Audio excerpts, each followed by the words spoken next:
Welcome back. Our coverage continues of the major contested mayor's races here in central Indiana. Muncie voters will decide whether to give Republican Mayor Dan Ridenhour another term or Democrat Jeff Robinson. Both men sat down with Garrett Berquist. Muncie this summer had a mass shooting that killed one and wounded at least 17 others. We began by asking how they plan to prevent future shootings.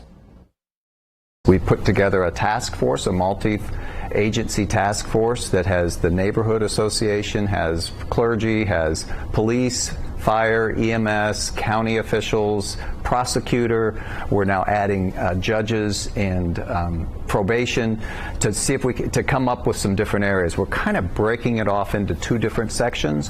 One that's going to deal more with the family and the communication in homes, and the churches are kind of helping to lead that. And then one that's going to deal more on what the council can do. You can't always legislate everything, but we do want some stricter guidelines that are more defined.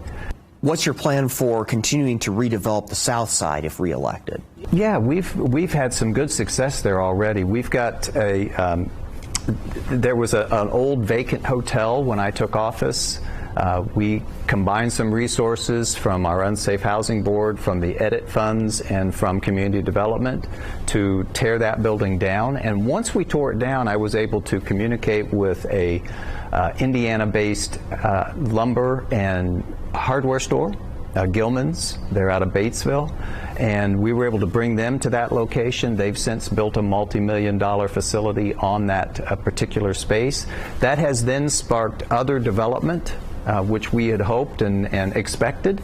And then we also have a software company out of Seattle who bought a shopping center on the south side, Southway Plaza. They're going to rename it. They're now working on their facility inside that particular apartment, or that particular shopping center. And they've added a tenant. They had some HVAC problems and difficulty getting some of the supplies in, but it is moving forward quickly now. You've made housing development a priority. What are some strategies you want to pursue to ensure that housing is both available and affordable? We've had 4 different low income-based tax credits from the state approved thus far. One of those is complete, 2 are under construction right now, and they're building individual houses on 61 different places throughout the city. So it's giving investment in neighborhoods that have been struggling, and it's providing a nice housing option for those. So we're going to continue that effort. We do have some momentum now. We have a lot of people reaching out, so we may be able to taper that down a little bit and use some resources in another area, but we know that housing is important. What makes you the best candidate for this job?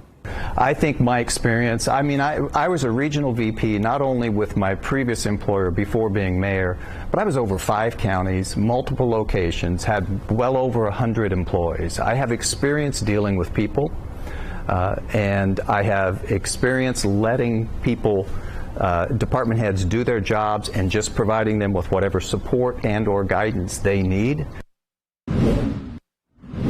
We have to get more proactive. We need to go more towards community policing. We need to be strategic in how we police our community, knowing where the hot spots are in our community, where crime is highest. We need to target those areas. We need to bring in youth. You know, the current administration has put together a task force to look at ways to do things. You know, we need to not only do that, but we need to have a youth task force. You know, a lot of the crime being committed, not just in Muncie, but elsewhere, are being committed by young people. It's tough in the state of Indiana when you have permitless carry. Everyone is carrying guns, and what we see is more people are willing to use those guns. So it's not just one thing that you do to fix that. It's a collection of things that you do to fix that. And what we need to do primarily is bring in experts, put experts around the table, look at other cities, see what other cities are doing that has worked. You've made infrastructure a major part of your campaign. You've called for repaving 82 miles of roads and adding ADA curb cuts. How do you plan to do that without raising taxes? Well, it's quite simple. You know, we have every city in the state of Indiana has what's called economic development income tax funds. The city of Muncie brings in about $4.5 million of edit funds, some of which is encumbered long-term through bonds and other obligations. But, we intend to we'll take out the bond. It'll be a $25 million bond over the course of 20 years. The average payment, or the annual payment, will be about $1.9 million a year. We'll pay that back using primarily a pledge of those edit funds that I just spoke about, but also local road and street tax. Local road and street, as well as wheel tax distributions, a small portion of each will also go back to helping to repay that bond. If you drive through Muncie, and anybody watching this that has been in Muncie or lives in Muncie know that our roads are a very big problem. Your roads are the foundation of your city. It's where commerce takes place. It's how people get around your city. What makes you the best candidate for this job? Because I put people first. I put our community first. I understand that making decisions for the betterment of our community sometimes is a tough decision. I'm willing to make those tough decisions without care about re-election. I'm somebody that believes that if you do the job and you do it right, re-election takes care of itself. You don't need to be laser focused on your own re-election, right? I also think I'm the better person for the job because I understand the struggles that our citizens face. I've been there. I've had those struggles. I've lived paycheck to paycheck, barely scraping by, giving plasma to make utility payments. I've been there. I understand. Take All Indiana Politics on the go with you. Download our podcast now. Part of the All Indiana Podcast Network and allindianapodcastnetwork.com.